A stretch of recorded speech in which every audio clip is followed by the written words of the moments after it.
आपका बहुत बहुत स्वागत है। नमस्कार, मैं Vivek Bindra, founder and CEO बड़ा बिजनेस.com। यहाँ फाइनेंशियल फ्रीडम की बात होती है। आज चौथा एपिसोड है financial freedom with doctor Vivek Bindra. और जो आज के गेस्ट हैं ये बड़े गहरे व्यक्ति हैं, बहुत गंभीर व्यक्ति हैं, बड़ी मुस्कुराहट के साथ गहरी गंभीर बातें बताते हैं। इनको जो बुलाने का मकसद आज बड़ा खास है। इनके पास फाइनेंस की बड़ी बड़ी डिग्री नहीं है, लेकिन फिर भी पैसे को इन्वेस्ट करके एक्सपोनेंशियल रिटर्न निकालना इनकी एक्सपर्टीज है। आपको फाइनेंशियल फ्रीडम के नई मायने सिखाएंगे। फायर की बात करेंगे, फाइनेंशियल इंडिपेंडेंस, पैसे के रूप से स्वतंत्र हो जाओ, रिटायर अर्ली, जल्दी से जल्दी रिटायर कर सको, इसकी कई गहराइयां पकड़ेंगे। कितना सही है, कितना नहीं है। अपनी इन्वेस्टमेंट जर्नी में अब तक ये 50 से ज्यादा कंपनीज पे दाव लगा चुके हैं, स्टार्टअप्स पे, एमएसएमईज पे या लिस्टेड कंपनीज पे भी। जो हमारे आज के गेस्ट हैं वो मैनेजिंग पार्टनर हैं आईटीआई ग्रोथ वेंचर्स के, मोहित गुलाटी जी। इस पॉडकास्ट में हमने उनसे चर्चा करी है कि कैसे नॉन फाइनेंस से फाइनेंस तक का उनका सफर कैसा रहा, पर्सनल फाइनेंस, बिजनेस फाइनेंस की स्ट्रैटेजी क्या रही, और खास तौर से ये जो आजकल बहुत चल रहा है ना, ये यूथ के अंदर रातों रात पैसा कमाना, एफएनओ के अंदर पैसा कमाना है, फ्यूचर्स एंड ऑप्शंस, अभी क्या अभी आज ही चाहिए,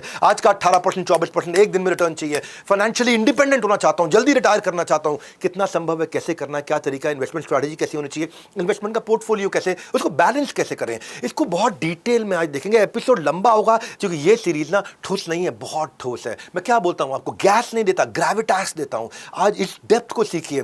कभी भी ना लो क्वालिटी कंटेंट कंज्यूम मत करिए, वो जो कि आपकी एनालिटिकल एबिलिटी को खा जाएगा, वो जो आपकी कॉम्प्रिहेंड करने की क्षमता को सब बर्बाद कर देगा। वो कंटेंट कंज्यूम करिए जिससे आपका इंटेलिजेंस लगातार बिल्ड होता जाए। चलिए मिलते हैं मोहित गुलाटी जी से। I am so excited Mohit ji, स्वागत है आपका। Thank you so much. हम बात कर रहे हैं फाइनेंशियल फ्रीडम की। फाइनेंशियल फ्रीडम पे सारा संपूर्ण ज्ञान इन 26 एपिसोड्स में है।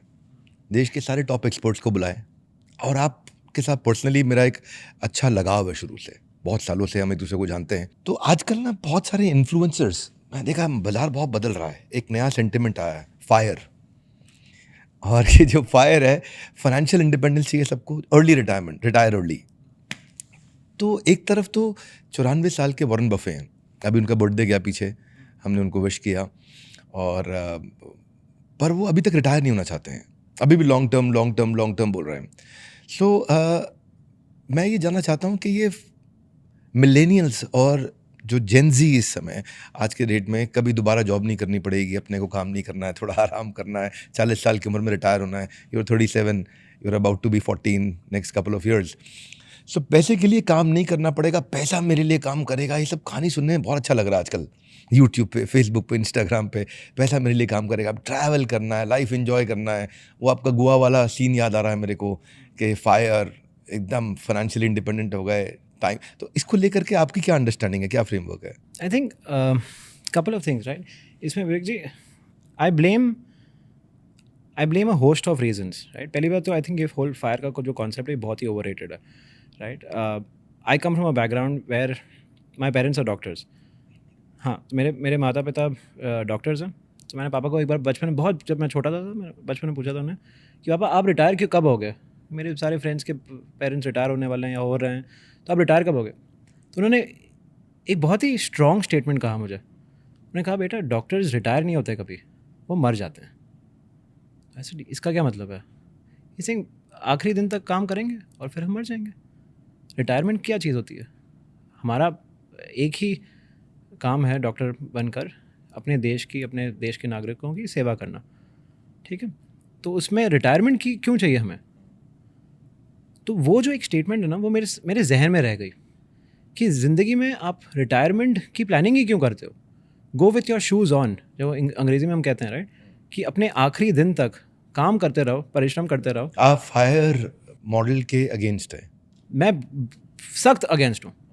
आई थिंक वो पूरी पीढ़ी हमारी ख़राब हो रही है इसमें। रिटायर अर्ली से पीढ़ी खराब हो सकती है, 100% कॉन्सेप्ट 100%। ये बिलीफ बिल्ड हो गया तो अगर यही मैथ आपको करना है रिटायर अर्ली वाला, ठीक है, कंपाउंड इंटरेस्ट का ही फॉर्मूला सिखाइए अपने 2 साल के बच्चे को। उसको बोले, बेटा अभी आज से आपको कुछ नहीं करना, बस कंपाउंड इंटरेस्ट का फॉर्मूला आ गया, ये मैं आपका देता हूँ, मैंने आपको दे दिए 1 करोड़ रुपए, इसको आप कंपाउंड करना 15% पे, आपकी ज़िंदगी हो गई सेट आगे की। मत काम करो, बोल दो अपने 2 साल के बच्चे को, बोल के दिखा दो ना, मैं मान जाऊँगा। ये सारे जो फायर्ड वाले लोग हैं ना, वो अलग बात है कि लोगों को भी बच्चे ही नहीं चाहिए, वो तो कुत्ता हमारा बच्चा है या हम ही काफ़ी हैं, वो ठीक है, वो that's a different problem all together.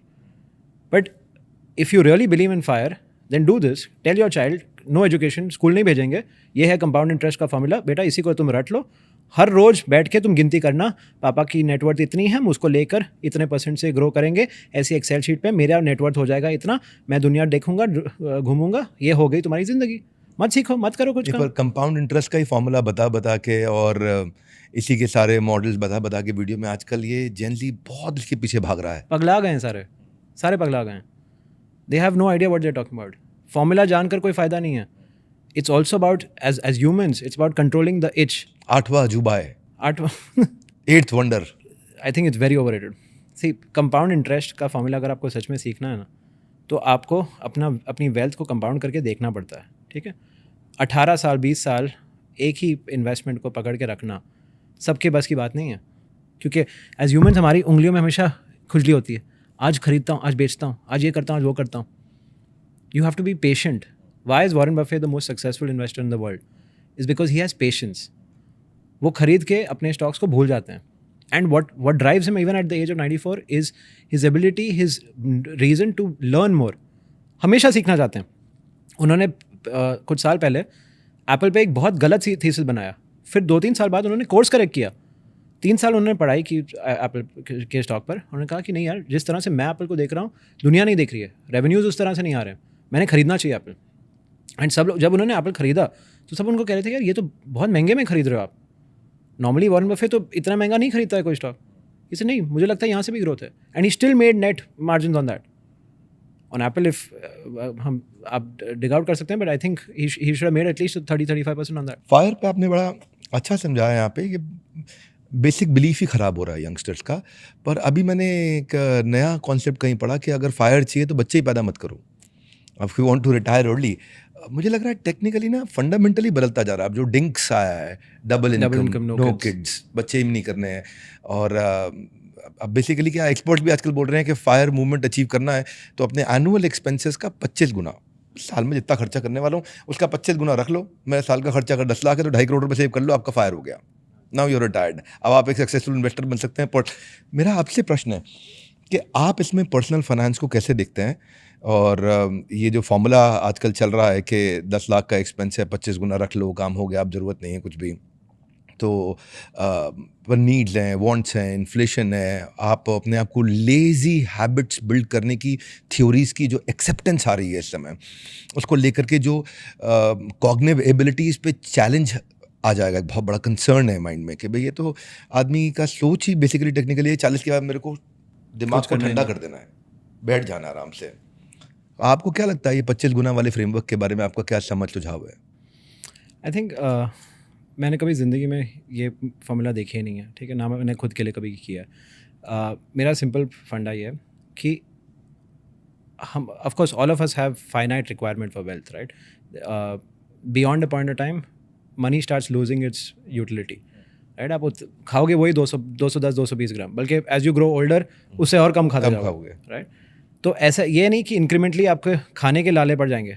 If everyone in India wants to retire, they can retire in the next 5 years, because ये देश ही इतनी अच्छी उन्नति कर रहा है कि your investments will compound and you can all retire. But the problem here is, right, there is so many problems that the world, that the country has to solve. If you have a skill set जिससे आप पैसा बना रहे हैं, right, एक skill set है जिससे आप इम्पैक्ट कर रहे हैं, तो आप ये नंबर्स के पीछे ना जाइए, आप अपने स्किल सेट पर काम करिए। पैसा इज़ अ बाय प्रोडक्ट, वो आपको मिलेगा और आपकी नेटवर्थ बनती जाएगी। जिस दिन आप नेटवर्थ के पीछे भागना बंद करेंगे, आपकी नेटवर्थ अपने आप उस दिन से कंपाउंड होने शुरू हो जाएगी।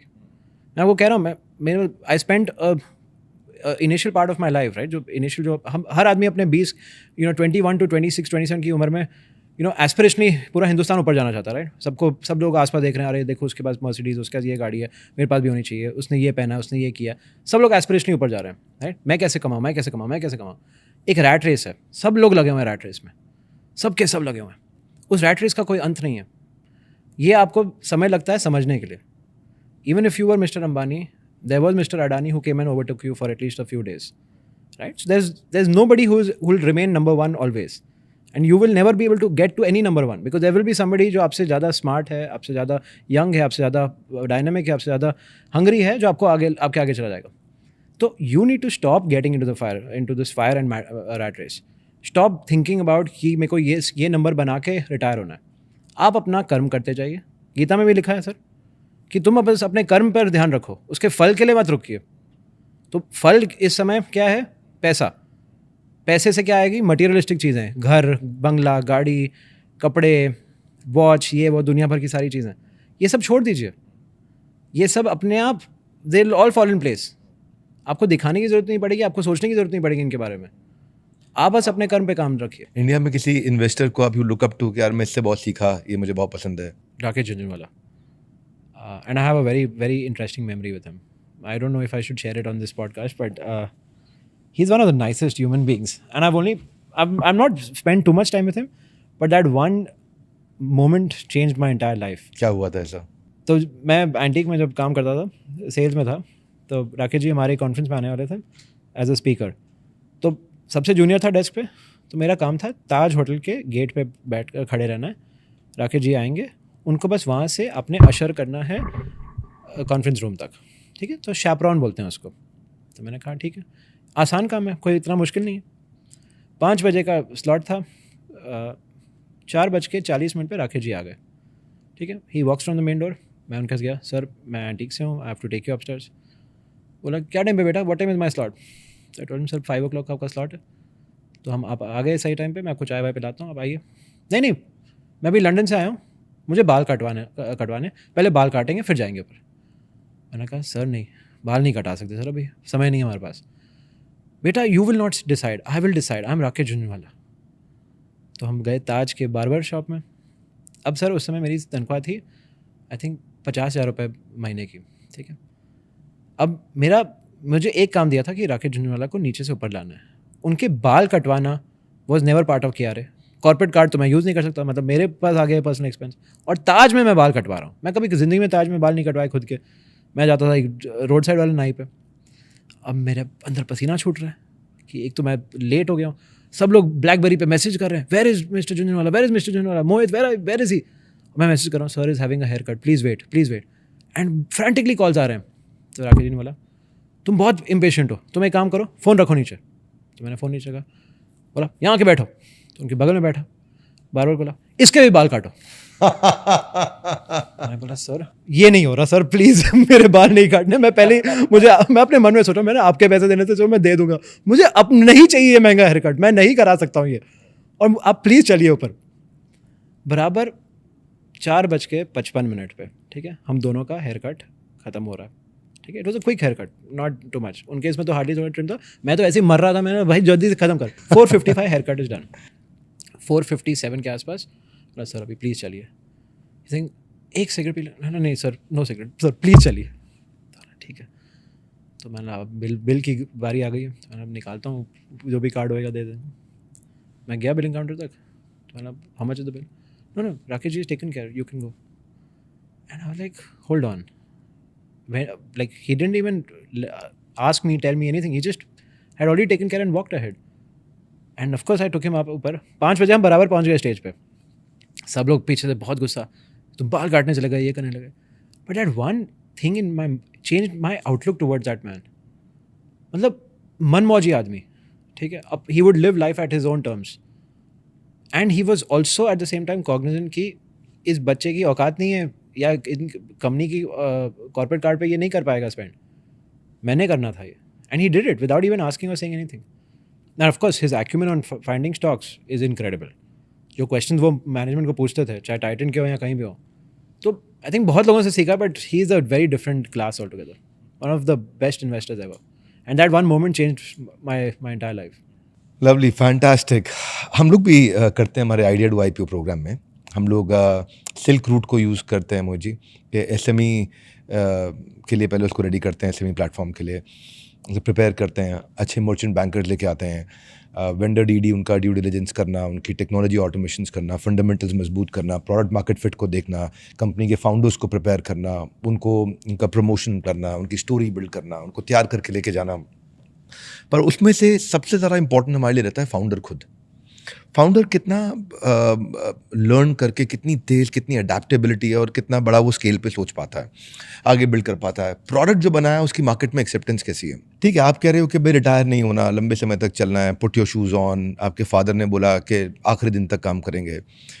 आखिरी दिन तक काम करते करते मुझे फॉर्मूला कोई ध्यान में रखना चाहिए, कितने लंबे किस समय से इन्वेस्टमेंट शुरू करूं, कितने लंबे समय तक इन्वेस्ट करूं, क्या मुझे X% ऑफ अर्निंग इन्वेस्ट करूं, कितना, भाई मैं लाख रुपए महीना कमाता हूं तो कितना परसेंटेज इन्वेस्ट करना चाहिए। ऑफ कोर्स लगता है सब्जेक्टिव ऊपर, कोई फॉर्मूला फ्रेमवर्क आप इस पे देना चाहते हो जो आप समझते हैं अपने लिए फॉलो करते हो या आपने कहीं सुना हो या देख, anything that comes to your mind which is a formula framework. So I'll tell you जो मेरे लिए काम किया है, and the funny part, the peculiarity of finance, right, is हर एक का पर्सनल फाइनेंस अलग होगा। Naturally. right? हर एक की रिस्क एपेटाइट अलग है, हर एक का पैसे को देखने का तरीका अलग है, राइट।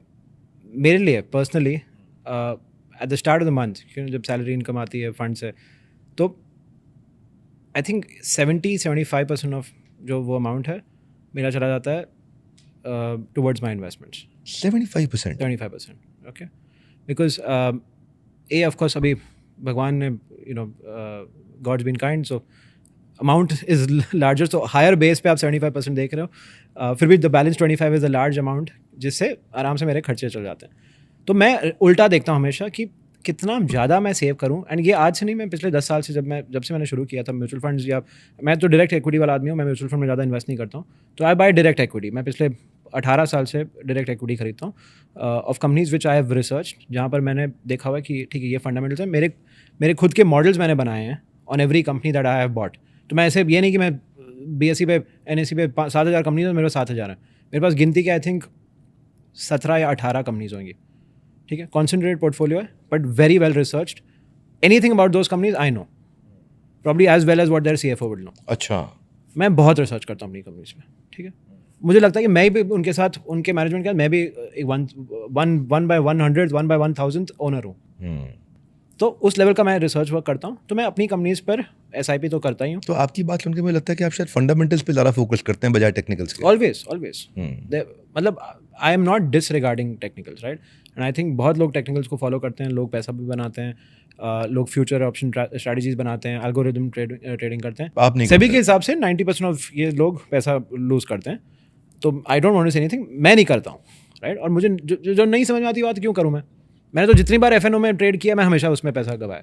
तो मैंने बहुत पहले सीख लिया था, आई थिंक 8 साल पहले मेरे को मेरे ऑफिस के आजकल तो colleague ने- कोर्सेज हो रहे हैं ना, 24%, 36%, 48% रिटर्न। market में 60%, there is 72% return. nothing called assured guaranteed return. Every investment is subject to market risk. Why did you choose fundamentals more than So I'll technical? tell you, a friend of mine who manages one of the largest institutional equities desk on the futures and options side at a very large broking arm, उसने मुझे कहा था मैं दिन रात दुनिया के सबसे बड़े इन्वेस्टर्स के लिए फ्यूचर्स का के ऑर्डर्स प्लेस करता हूँ, ठीक है। जो मार्केट इन्फॉर्मेशन उनके पास होती है, and I am not talking about insider trading, it's about stitching global macros, right, कि US इलेक्शंस के आउटकम पर इंडिया मार्केट में क्या होगा, फेड का कमेंट्री के हिसाब से इंडिया में क्या होगा, that level of high frequency actionable trades जो वो एग्जीक्यूट करते हैं एंड जो स्केल पे वो करते हैं। पैसा बना रहे हैं वो। Larger investors always make money because they have hedging strategies, they have great models in place.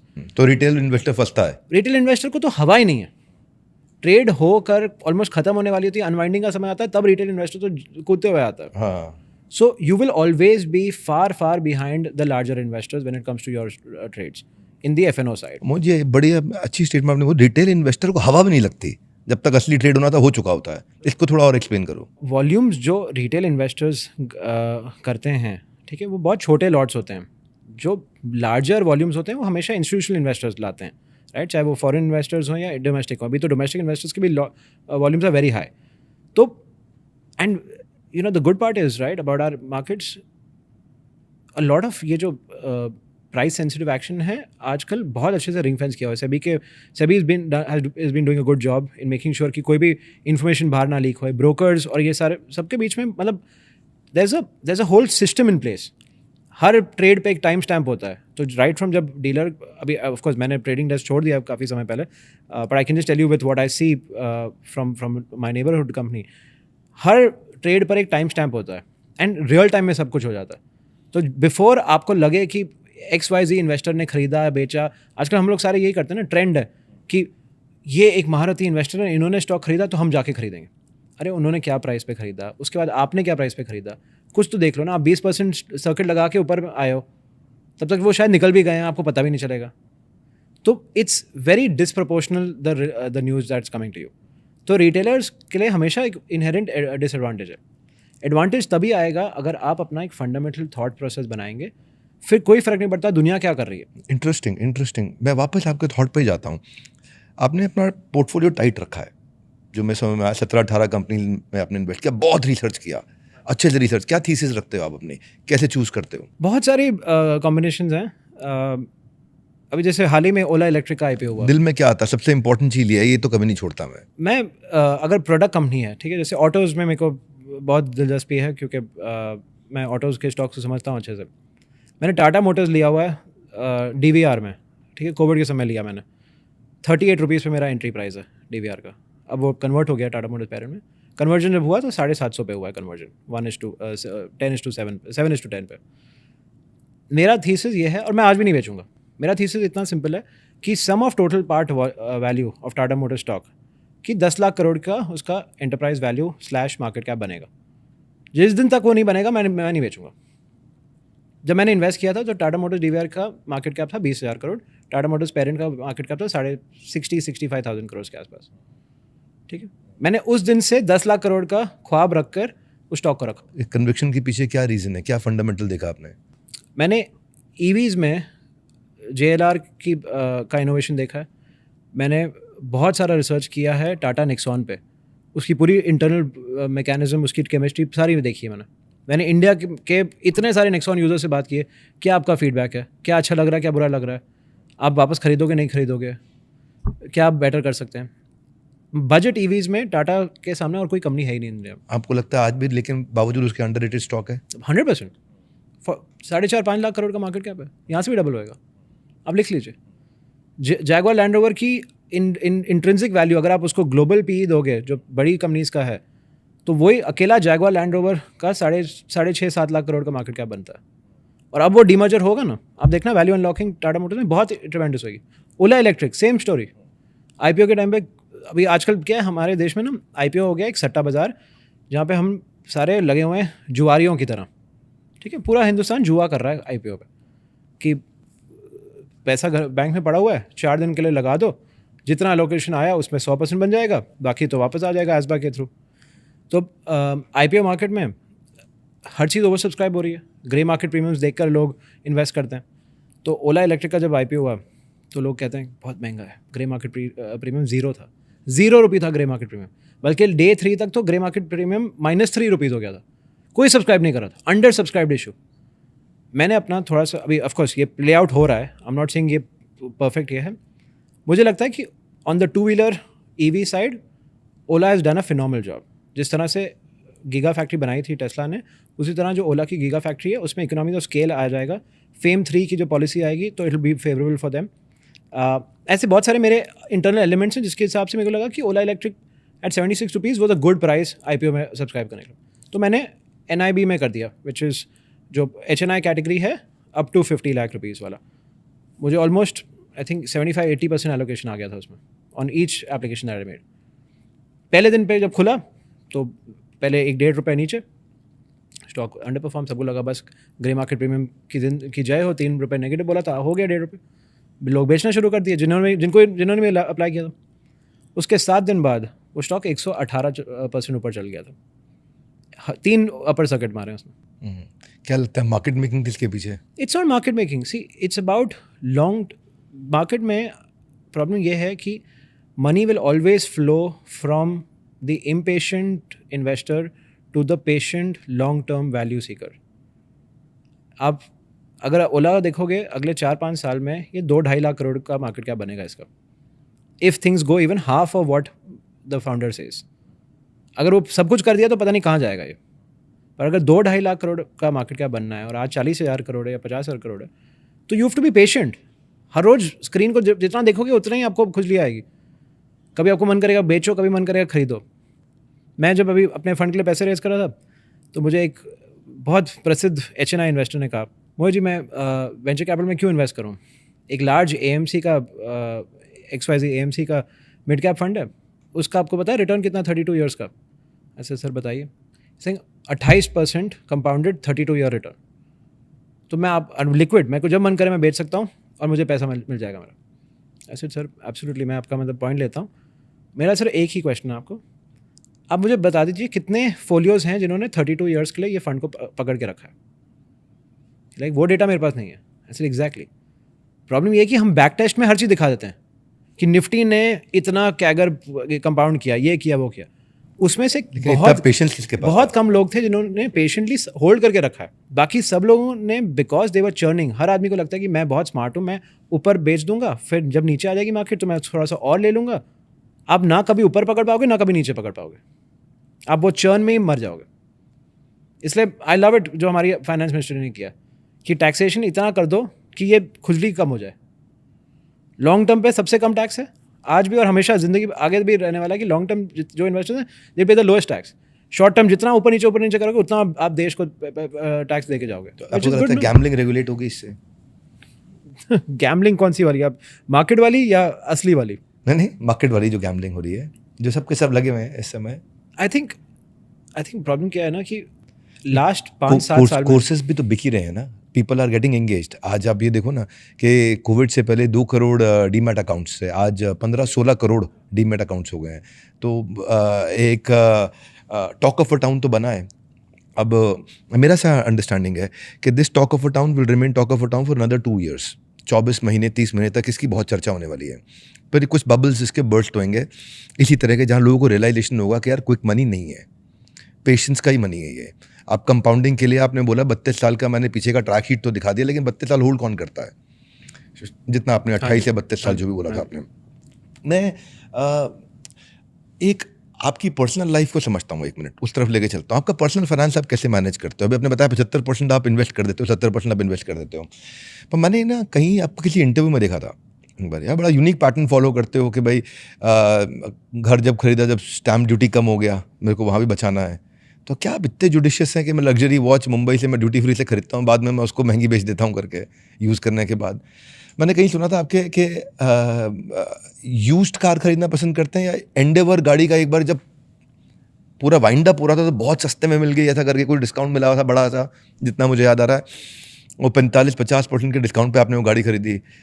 तो वो आप you are so judicious in spending and your investments कैसे करते हो? क्या सोचते हो? मतलब आपका थीसिस पर्सनल इन्वेस्टमेंट को लेकर कैसा है?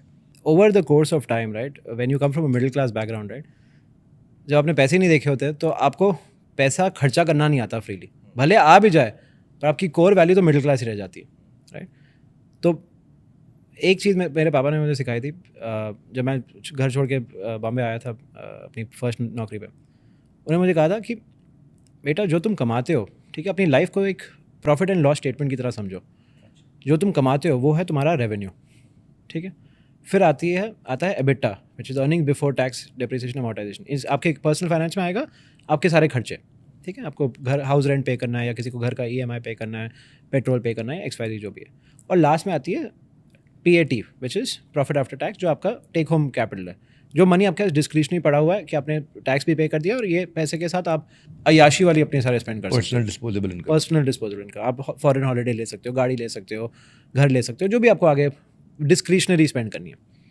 तो प्रॉब्लम ये है कि जब आप उस अपब्रिंगिंग से आए हो, ठीक है, तो भले आपका रेवेन्यू बढ़ता गया, आपके एक्सपेंसेस प्रोपोर्शनली नहीं बढ़ते, क्योंकि आप you learn to live in your means from day one. तो ये आपका नेचर बन गया है, या कोई चीट शीट भी आपके पास में, या कोई कोई चीट शीट नहीं, ये मेरा नेचर है. ये नेचर है.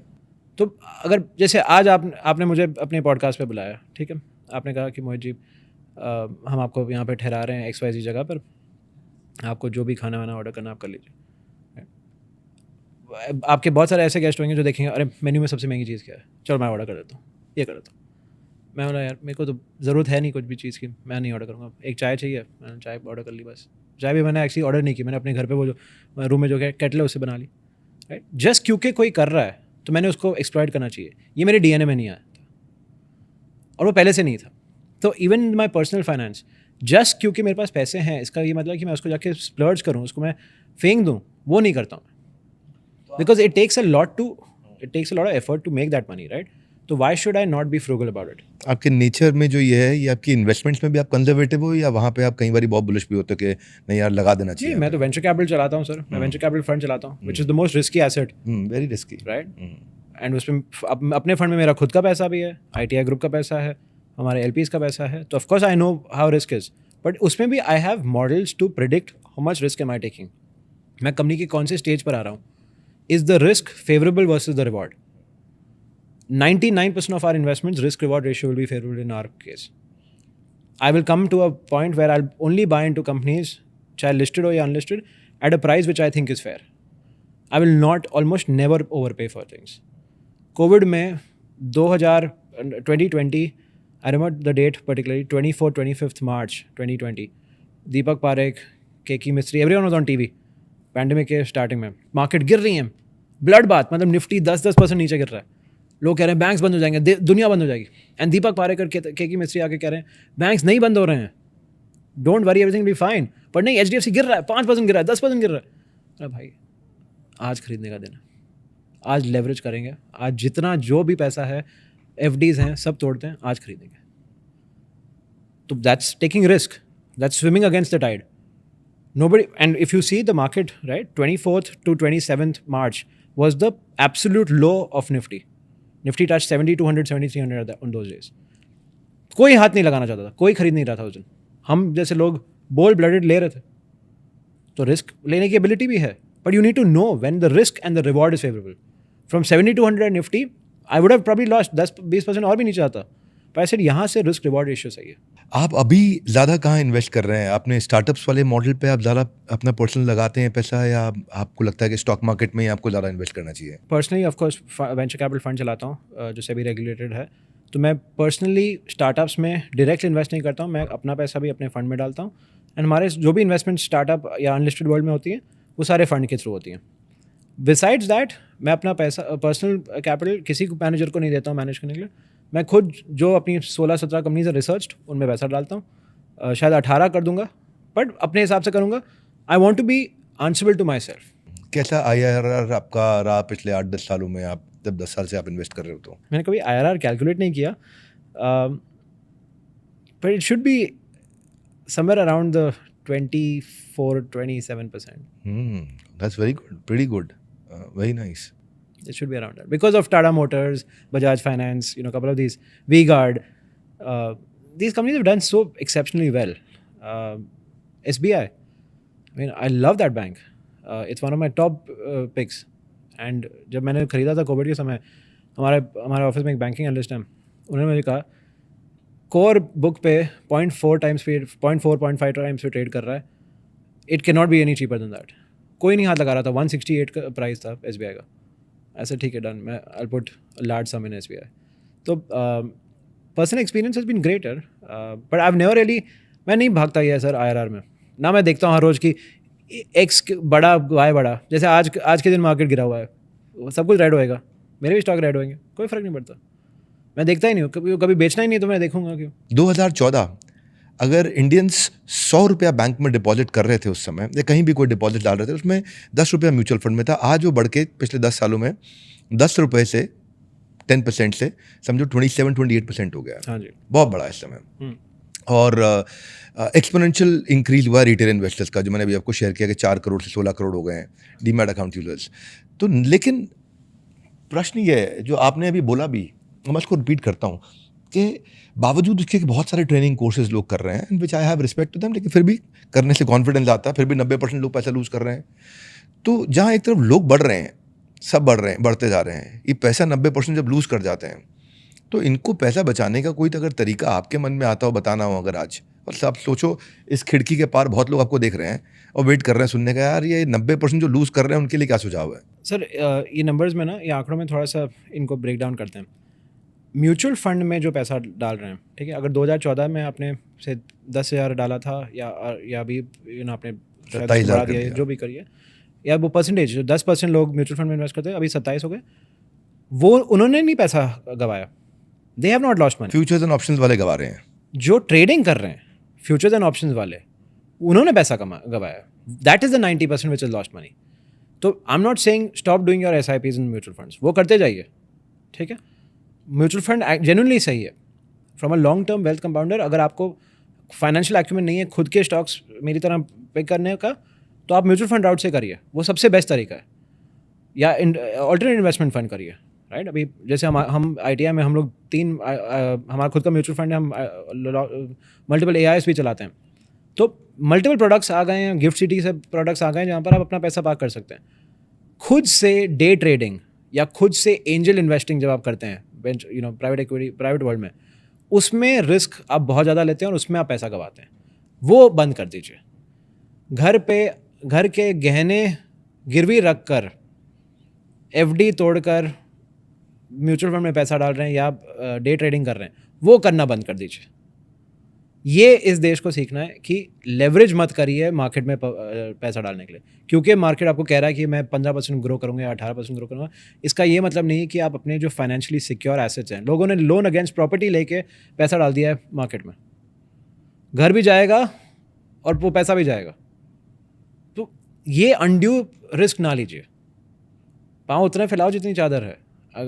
Again going back to what I said, remember life is a P&L का जो पैट वाला पार्ट है, जो प्रॉफिट है, उसको इन्वेस्ट करिए ना ये सब चीज़ों में, या चलो एक्सपेंस में भी डाल दो, बट डोंट बाहर से अपने घर के एसेट्स को प्लेज करके ना करिए ना। And we are seeing a very disturbing trend sir इस देश में। आप जब when you start going down into the last 200 million Indians, because एक तो डिस्प्रोपोर्शनल गैप हो गया, right. The top 15-20% of India has compounded wealth unlike anything else in the last 5-7 years. The middle people are struggling because उनको पता ही नहीं। अभी मेरा thesis ये है, एंड शायद गलत भी हो, and I have no question in accepting, गलती भी होती है मेरा थीसिस ये है कि अगले 10 साल में आपके पास मिडिल क्लास में रहने, आप इधर मिडिल क्लास से ग्रेजुएट हो गए ऊपर, या आप फॉल आउट हो जाओगे। मिडिल क्लास जो इंडिया का प्राइड मिडिल क्लास है ना, वो बच ही नहीं पाएगा। You will have to either move up or you will fall off. आप बीच में रुक नहीं पाओगे। एंड ये जो रैट रेस में हम सारे गए हुए हैं ना, this is going to lead to some very disasters outcomes. The one in the top 5% are not pledging their homes and are not over leveraging themselves, but middle and end of India is leveraging itself, taking domestic house hold debt to put money into the markets. That is very concerning. उसमें कोई fire नहीं आएगी, आपके घर में आग लगेगी, उसको वो फायर होएगी। मकान भी गया, कैपिटल भी गया, एग्जैक्टली, लोन और चढ़ गया, और इन रिस्की तरीक़ों से। तो स्ट्रैटेजी और टाइमिंग सही हो तो मोहित जी से मैं समझ में आया कि आप रिस्क को मैनेज कर सकते हो अगर आपकी टाइमिंग ठीक हो, आप अंडरस्टैंड करते हो इमोशंस को। इमोशनल होना गलत है, इमोशंस रखना ठीक है। इमोशंस होने चाहिए। आपकी रिसर्च, आपकी लर्निंग कैपेबिलिटी, एबिलिटी, डिज़ायर, उस पर आपने बहुत सी बात करी, और आपके यहाँ आपके भी आने वाले हर सवाल का जवाब ऐसे मिलता रहेगा। सीरीज़ के अगर आपने बाकी वीडियोस नहीं देखे तो प्लेलिस्ट में देख सकते हैं।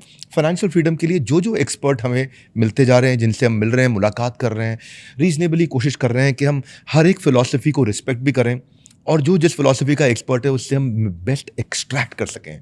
तो ताकि 26 एपिसोड में आप एक पूरा पिक्चर देख सकेंगे और सारे डाउट्स को एक साथ नहीं लेकिन एक के बाद एक आपको क्लैरिटी देता रहूँगा। बिजनेस का मतलब है बड़ा बिजनेस। मोहित जी, आपको आने के लिए धन्यवाद, और आप सबका बहुत बहुत धन्यवाद। वर्ल्ड के नंबर 1 एंटरप्रेन्योरियल चैनल को सब्सक्राइब इसलिए करना चाहिए क्योंकि फ़ायदा आपका है। Thank you.